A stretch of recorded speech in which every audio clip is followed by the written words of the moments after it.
Ou di ou pa wè sa mwen fè pou, ou di ou pa wè se mwen nan kè ou di ou pa wè yon vi avè pa okipe ou, wava wè demè, wava panse avè, wava mande pou, pos la vi di ou, chache l'wajwen li, chache l'wajwen li. Mwen leve yon jou matin, ou pa ke gade ou di ou prale, ou di que la ou est pas assez, mais ou tombe à réfléchir, si vous allez si pour arrêter, ou faire comprendre ça pas marcher, parce que ou dit mon joignant là, puis bon, oh oh, vous levez ou aller, oh oh, c'est le cap poulet, oh oh, regardez qu'elle crase,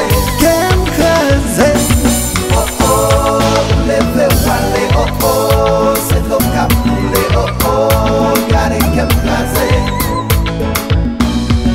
Gade ki jan l'amou trete m, deske m te pa l'amou yon chans, depi lontan ke te reme, pou ki pa di m sekre ke ou, si ou pa kon sa ou te vle, te dwe ki te m fon l'an cheme, pi lwen, pou ma jere la vi pi bien. Oh oh, pou leve ou pale, oh oh, sek lo ka poule, oh oh, gade kem krase, oh oh, pou leve ou pale, oh oh, sek lo ka poule, oh oh, gade kem krase.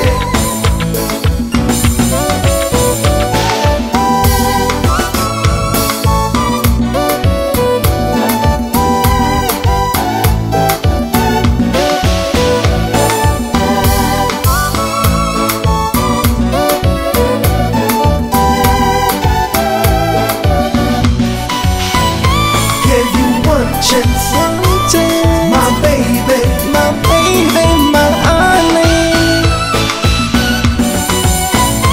Give you one chance, my baby, my honey. Double J, tell them.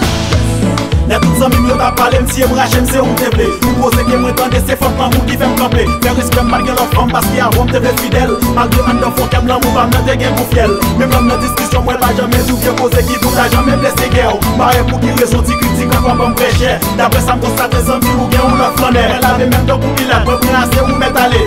Se do kon joun bonheur avek flanè sa gè ou jwen nan. JayNar, maman te palo.